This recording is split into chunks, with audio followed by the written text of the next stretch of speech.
gentlemen, welcome to this news hour on Equinoxe Television, live from our headquarters in Cameroon's economic capital, Douala. I am Babla Jonathan. In our top stories in this edition of the news, Cameroon's Minister of Territorial Administration, Atanganji Paul, says calm is progressively returning to Bafut, one of the localities hardest hit by the 4-year-long armed conflict in the northwest and southwest regions of the Republic of Cameroon. Speaking in Bafut today during the reception of the newly constructed building of the divisional office in that administrative unit, the Minister of Territorial Administration, Atanganji Paul, called on parents to continue playing their role in efforts to restore peace and normalcy in the crisis-stricken regions. In the meantime, investigations are still going on to determine the exact cause of the infernos recorded in Presbyterian Secondary School, Makon, recently. And we'll have details with our correspondent in the northwest region, Bustela, in this edition of the news. And a research shows that Lagos State in the Federal Republic of Nigeria alone has recorded more than 4 million people who have been tested positive or who have come in contact with the coronavirus, a figure far above the official total figure of coronavirus on the African continent.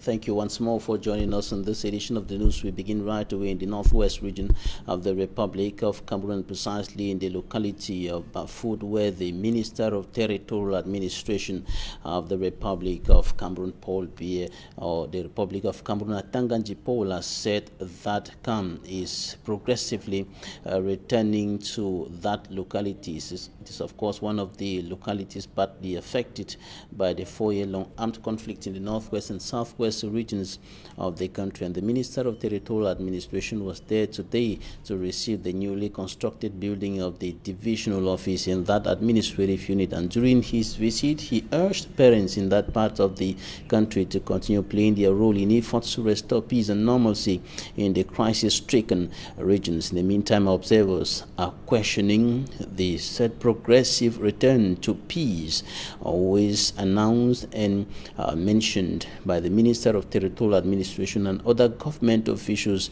in the crisis-stricken regions, where gun battles continue, killings continue, abductions and other atrocities are still being committed largely by pro-independence fighters and elements of the national armed forces. In the meantime, investigations are still going on to determine the exact cause of the infernos recently registered or recorded in Presbyterian Secondary School, Makon, where the boys and girls dormitories were set ablaze. Stella was there and now reports. The two fires of January 22nd and 23rd at the PSS Mankan did not only burn down the buildings host to the 3 affected dormitories, but the personal belongings of about 133 students. The things which were burnt were mattresses, blankets, uniforms, shoes, everything was burnt. I lost many things like my bed, my blanket, my pillows, foodstuff, and shoes, uniforms, and socks. My valise was burned, my innerwears, my pants, my shoes, and my bucket. Since the incident, the school has been receiving aid to enable them renovate the burnt structures. This time, ex-students of the Presbyterian Secondary School Mankan have converged at their alma mater for one purpose. It's important for us to get to the students who were affected, because the very primary thing is it could have been us who would have been affected in the fire accident. We just decided that we should come back and meet our brothers and sisters who were left stranded without dormitories, without beds, without basic hygiene equipment. The girls, everything got burned to the dormitories, so it's important that we decided to fill the gap. We want to make sure that the students on this campus, they remain confident and hardworking and determined to perform. Also, investigations had been opened to ascertain the exact cause of the fires. During his visit to the campus after both incidents, Northwest Regional Governor Adolphe Lele-Lafrique said the incidents could not have occurred without complicity from within. At the time of this report, results of the investigations are yet to be made public. A very critical case of a victim of the Banganti or Fumbot Banganti road accident in the west region of Cameroon has been transferred to the nation's political capital Yaoundé for proper medical attention. Curiously, the accident involved a road transport agency which is yet to complete its 1-month suspended sentence following its involvement in another deadly road accident in 2020, notably in the month of December. For me, I'm Stonson has more. Observers say one of the most disturbing aspects of the Fumbot Bangante road accident is the interurban transport agency involved. The disturbing angle is that Avenue Voyage agency, which has been accused by victims and administrative officials of being fully responsible for the accident, is still serving a 1-month suspended sanction following its direct involvement in another accident that killed over 40 Cameroonians in Dikinimiki on the Yaoundé-Bafoussam Highway in December 2020. The accident saw the company slammed a 1-month complete lockdown and a 1-month suspended sanction, which was still on course when the company's 40-brake vehicle got involved in yet another deadly road accident, as recounted by this victim.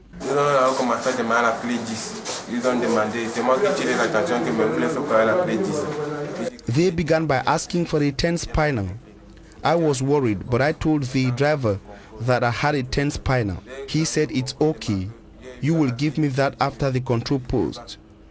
After the control post, I asked the driver to take the spinal, but he said later and kept discussing with his assistant driver. Few meters later, he applied the brakes, but they could not hold. He began shouting, sent the vehicle into the bush and back to the road, again and again, until we hit a tree.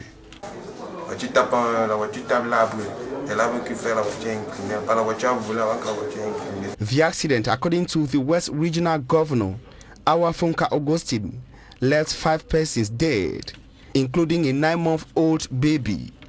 51 persons wounded, among which are 15 severely wounded persons.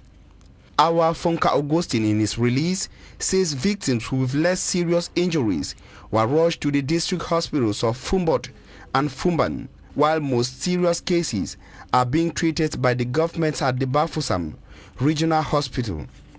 The governor, Awafonka Augustine, says he is worried with the repeated nature of road accidents in the West region. He thinks proprietors of road transport agencies must scrupulously respect the instructions given by Cameroon's Transport Minister, Jean-Ernest Massinangale Bibe, during his visit to the region on the 1st of February 2021.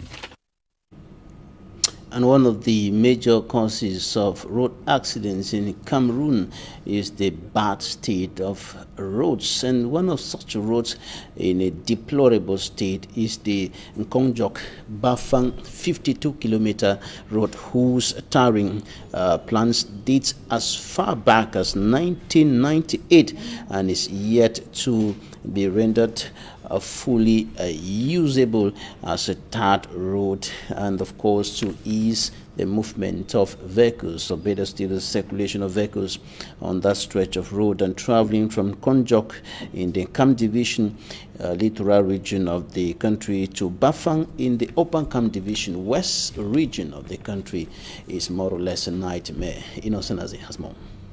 Environ combien de kilomètres encore pour arriver sur Bafang? On a encore environ 30 km. Equinoxe team is about experiencing a tough journey the population usually go through. From Konjok in the Kam Division of the littoral region to Bafang in the Upper Kam Division of the West region.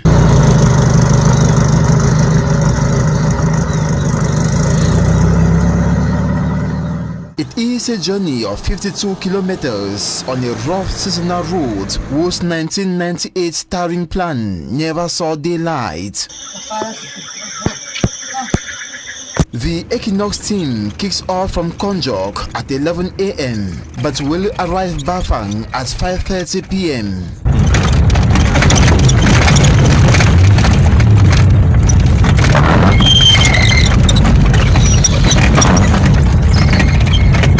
Rugged nature of this route will cause breakdown of the vehicle and perturb the journey with just about 20 kilometers covered.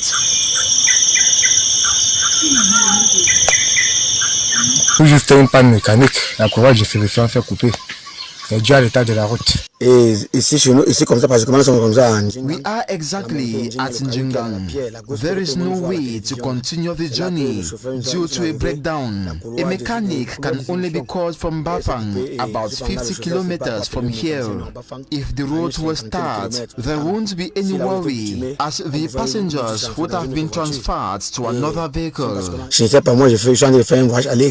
This is so because very few drivers brave the odds to ply this Konjok Bafang road.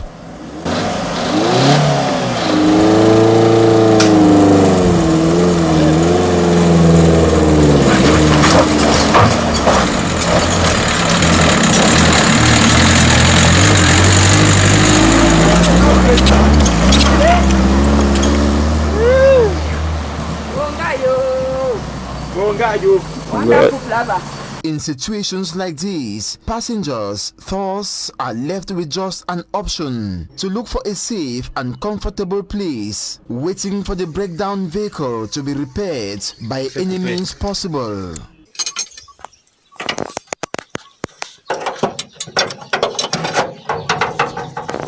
As concerns this vehicle, it took 3 hours for the mechanical fault to be resolved before the journey could be continued about 30 kilometers ahead. Arriving Bafang, it was already 5:30 p.m.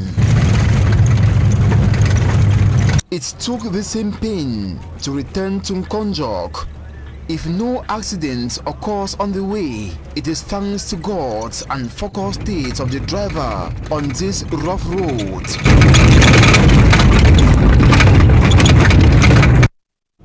The senior divisional officer of the Mongo division in the littoral region of the country, Yves Bertrand Jana, is stepping up the fight against insecurity in Konsamba and the rest of the administrative unit under his command within the framework of an operation codenamed Keep Konsamba Clean. 6 suspected bandits have been arrested by elements of the Mungo North Gendarmerie Brigade, while in the town of Douala, several persons, notably 4 of them young persons, have been arrested.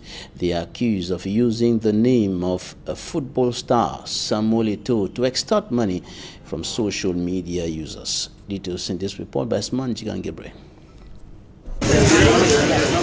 5 commercial motorcycles, gas cylinders, bags of rice, sound systems, blankets, household electronics, mattresses, and fake receipts are just some of the things presented by Commander Freaks of the Mongo North Gendarmerie Brigade alongside 6 alleged bandits who have been terrorizing the population of Konsamba. The operation that falls under Konsamba Clean Phase 1 campaign was launched as a result of several complaints in the offices of the Senior Divisional Officer of Mungo and the Mongo North Gendarmerie Brigade. According to the Senior Divisional Officer, with these first results, things will change. We have received several complaints about stolen goods and harassment, so the campaign to clean Konsamba was launched. Thanks to our forces, the first results are now visible. La main, c'est ce redoutable gang. Tous ces objets volés, les motos et d'autres colis.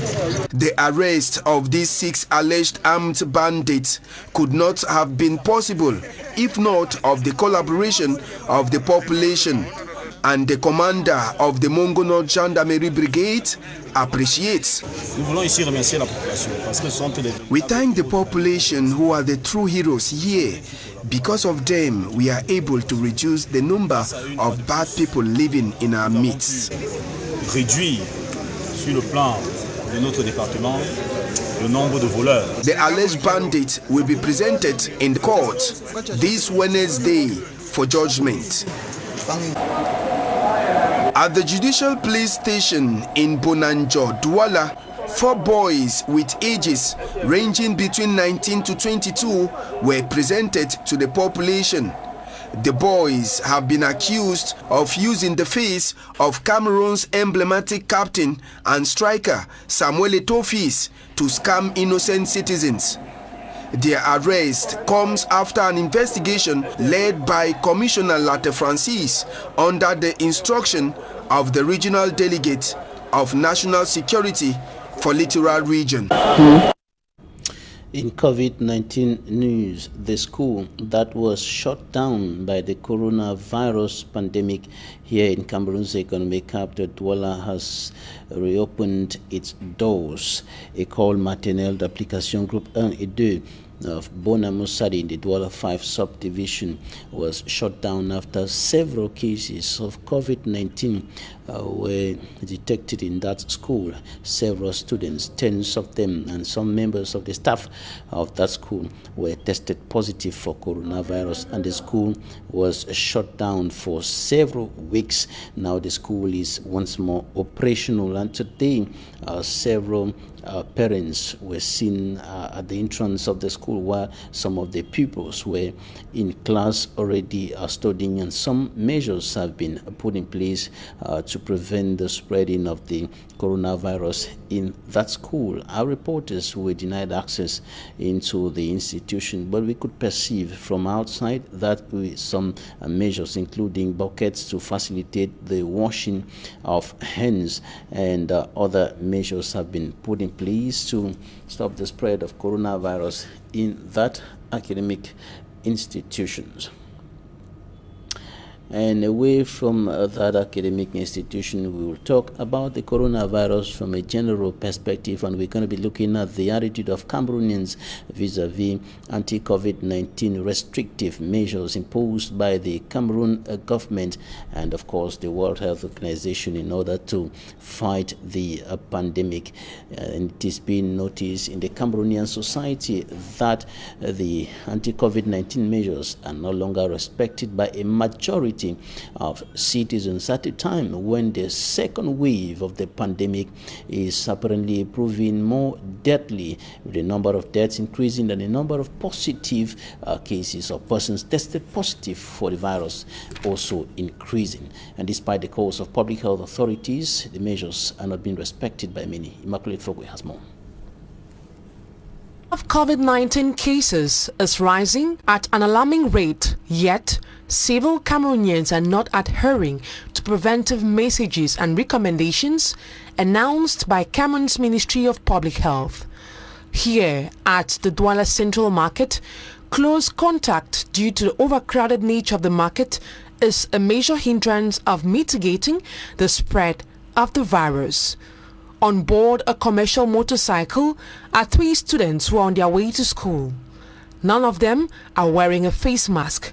Not even 1/3 of the population are respecting hygiene rules announced by the authorities. Look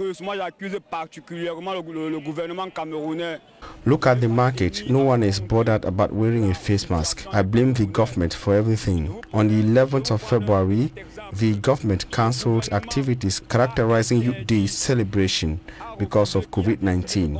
Yet it is the same government that accepted that concert be held on that day, with over 5,000 Cameroonians present.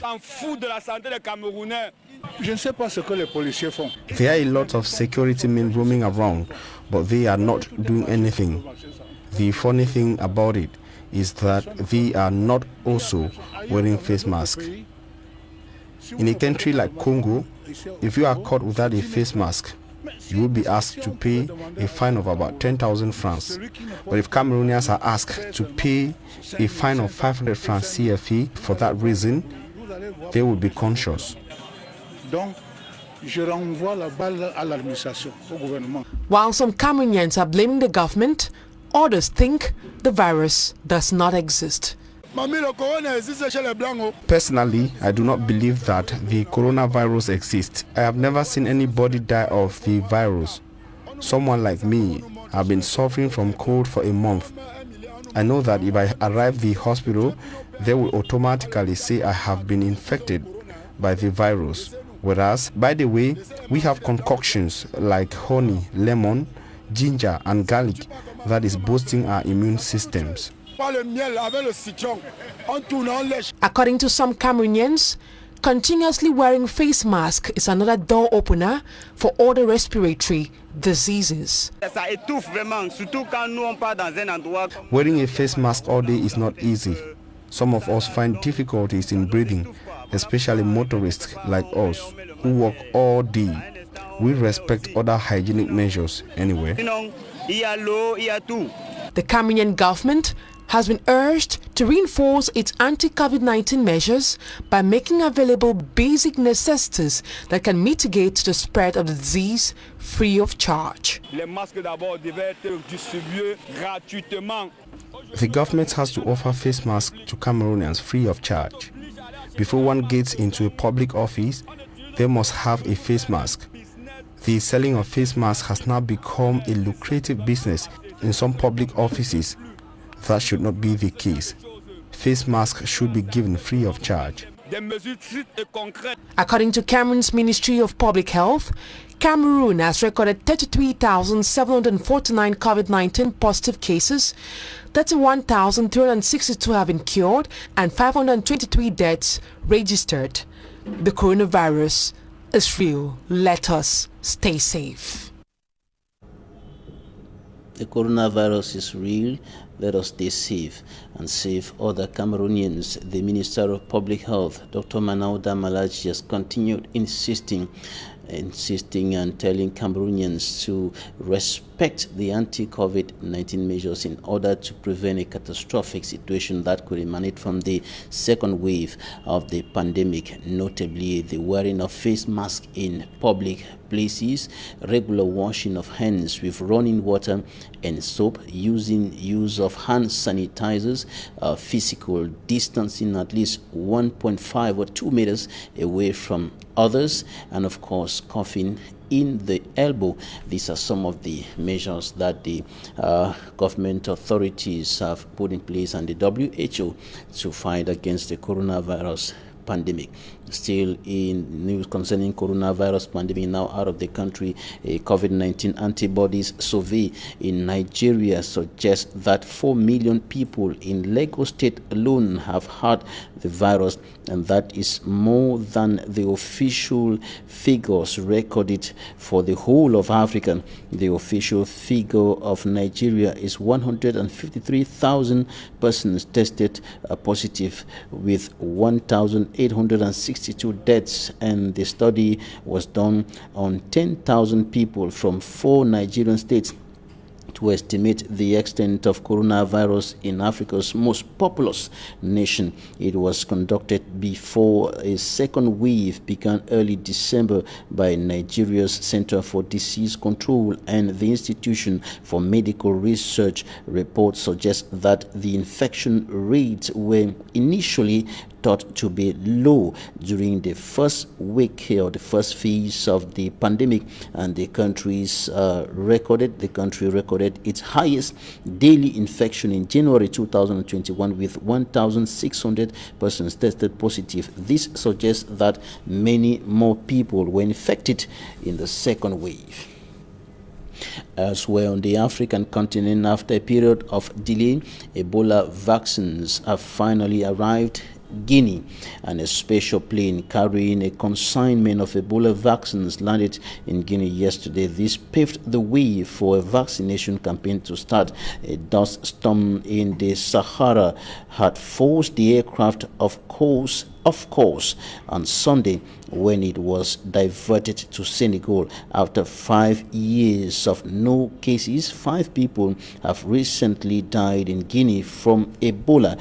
Between 2013 and 2016, more than 11,000 people died in the West African Ebola epidemic, which began in Guinea. In response to that epidemic, vaccines were developed which were or have since been successfully used to fight outbreaks in the Democratic Republic of Congo. And this is where we end the first part of this newscast. Coming up next is Talking Point.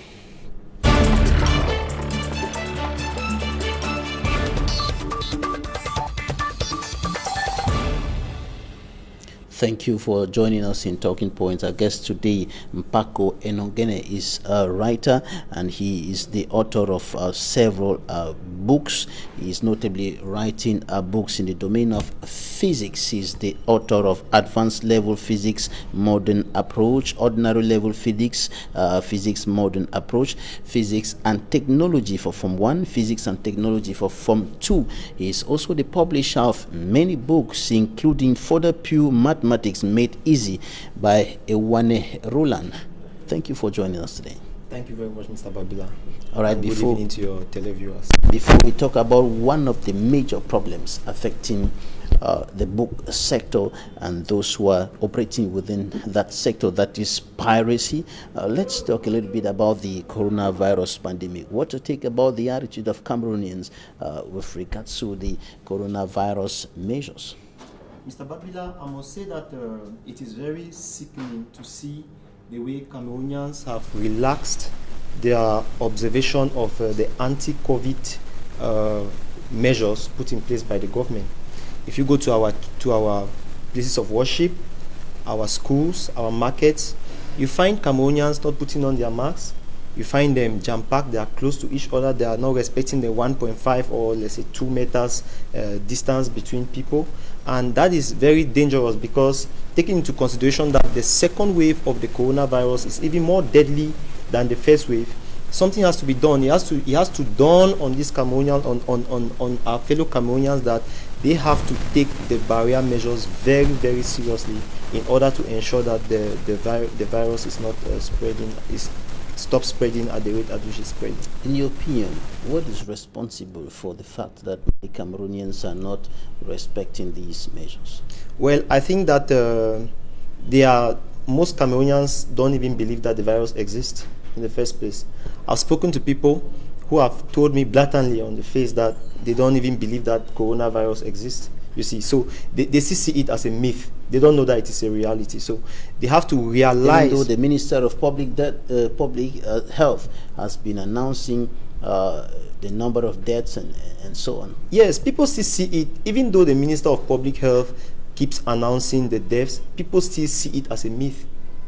Personally, I have somebody who has lost his dad because of the coronavirus. So I know it is true. I know it is true. So I believe that if we begin to take the barrier measures very seriously, we are going to flatten the curve. We are going to try to flatten the curve just like other countries are doing. All right. We need to take the anti-COVID-19 measures more seriously.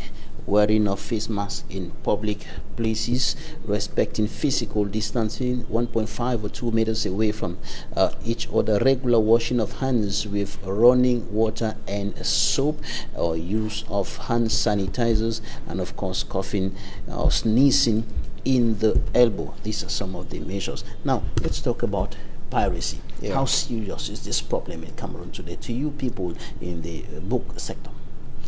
Babila, it is a very serious problem. Honestly, it is a very, very serious problem. Well, I am the CEO of Grace Publishers. It's a publishing house. We are very much specialized in publishing academic books. And we have published a couple of books which are presently in the national book list. Myself also doubling as the author of some, Advanced Level Physics, Ordinary Level Physics, Modern Approach, I'm the author. So these books, when they go into the market, they are, even though the government has made it in such a way that the prices of the books are far, far cheaper than they used to be, and the actors on the chain, the government has compelled us, the publishers, to respect the actors in the chain, the distributors, the booksellers, and the buyers. The government has compelled us to respect certain terms. We sell books to distributors at 25%, but it is sickening to see that some of the distributors themselves and a couple of people go ahead to take these books, and instead of buying straight from the publishers, they go and pirate the books and destroy the market. It is very sickening and it's heartbreaking. Where are the books pirated? By who? Just ordinary Cameroonians, or there are networks working behind to be able to produce some of those books that we saw in some images of some persons who were arrested here in Douala recently, who pirated some of your books and even one of the books that you published. Yes, Mr. Babila, it is a network. It is a very serious network, and we are working tooth and nail to uncover this network. You see, it is not just ordinary Cameroonians who do it. Yes, maybe one or two students can pirate, can just go and photocopy, but the bulk of the piracy is done by an organized network of pirates. They take this, they have printing presses where they print these books in their thousands and sell the book. And it will shock you to know that when these guys print the books, they don't even care that the quality that they send in the market is far, far different from the original quality. All they care about is sending this book to the market and, you know, destroying the market and, you know, causing harm on the publishers and even the government. Because those books which have been pirated, those guys are not paying taxes. We, the publishers, we pay taxes on every single book that we sell.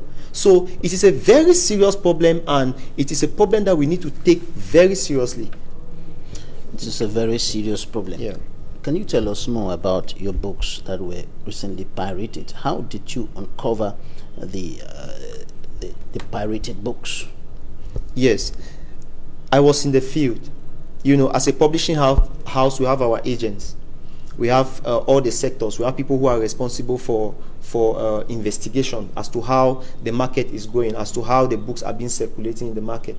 So this time around, I decided myself to go down to the field, and I came down to Daido.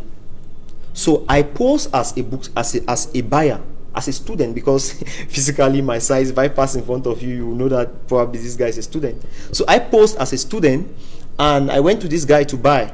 The guy even took me to where he has pirated my books that he has pirated, piled up like that. So I behaved as if, well, I just want to buy, and he gave me the book I bought. So I alerted the elements of the National Gendarmerie of my lawyer, Barrister Limen, alerted the elements of the National Gendarmerie, who came and picked the guy up. So we are in the field.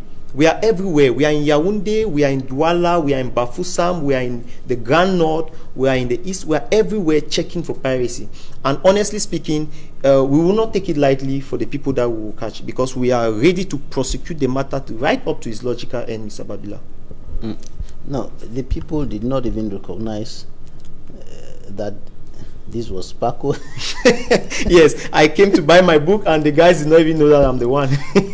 That's quite funny there. Now, looking at this problem, do you think that there is a loophole somewhere in the mechanism that has been put in place to ensure that the books that get to the schools, the books that are being used by pupils and students, coming from the right sources, are coming from the right people, the authors and the publishers? Mr. Babila, I must tell you that one of the reasons why piracy is rampant is scarcity of textbooks. Okay, it's scarcity of textbooks. But there are also some people who have decided that whether the books are available or not, they will pirate.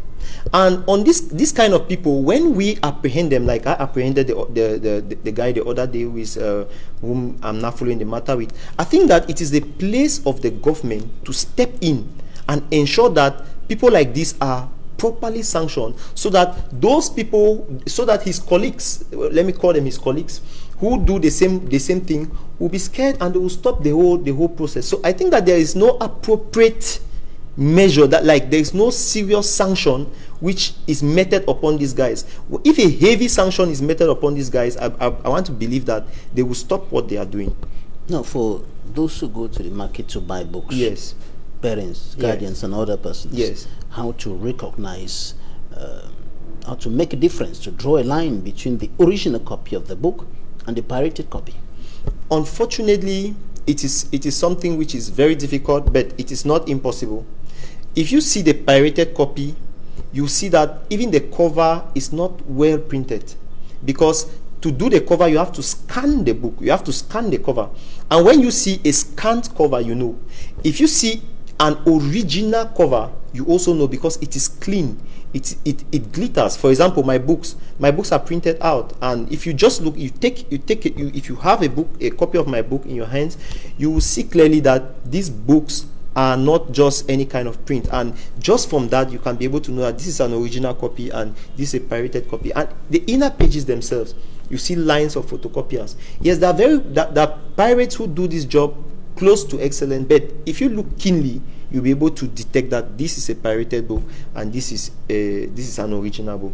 Talking about the impact of this illegal activity, yes, piracy, you mentioned earlier the impact on the government or the custom revenue, not custom revenue, taxes, yeah, on taxes.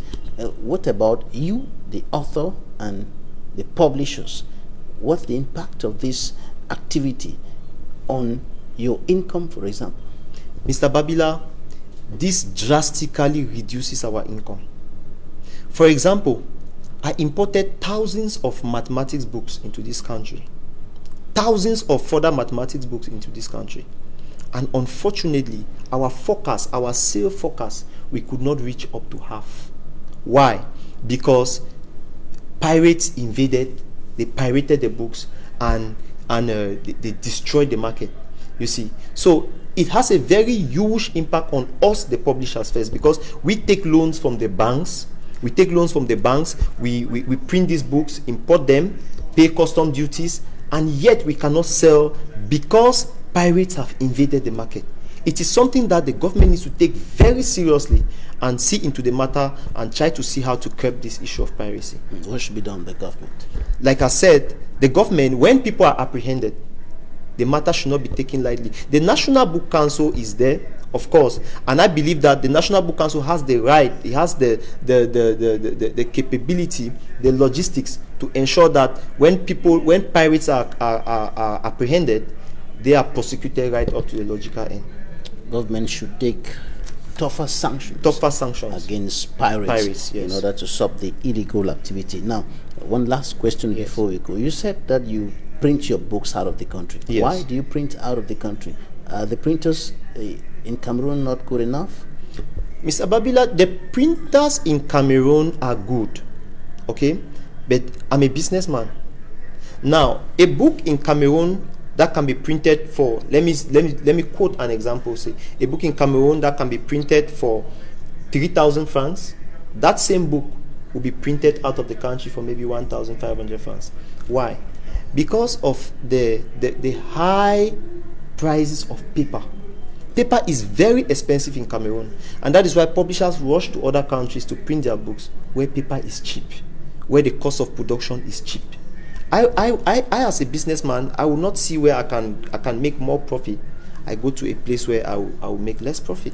It doesn't go that way. Something should be done about the cost of papers. Yes. Okay, Paco Enongene, writer, author of Advanced Level Physics, Modern Approach, Ordinary Level Physics, Modern Approach, Physics and Technology for Form 1, Physics and Technology for Form 2, and publisher of Further Pure Mathematics Made Easy by Iwane Roland, and you're the CEO of Grace Publishers. Yes. Thank you for joining us today. Thank you very much, Mr. More grace to your elbows. Thank you very much. Thanks, ladies and gentlemen, for staying with us. That's it for this edition of the news. Equinox Y is up next.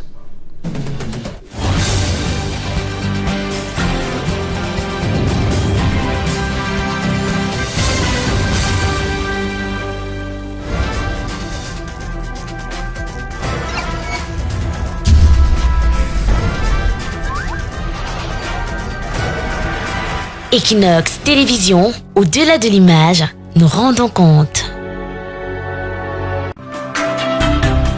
Ce mardi sur Equinoxe Télévision. On se marie pour gagner ensemble. C'est un partenariat. Donc, de ce point de vue, si vous êtes partenaire, vous partagez tout. Il y aura aussi parmi des femmes certaines qui abuseront de cette confiance, peut-être en croyant que si le mari, en prenant cette décision, lui a informé, c'était une faiblesse pour lui. Je pense que c'est important que la femme soit informée. La femme ne doit pas être au courant de toutes les décisions que son mari prend. Parce qu'il y a des décisions que l'homme peut prendre et la femme vient s'opposer.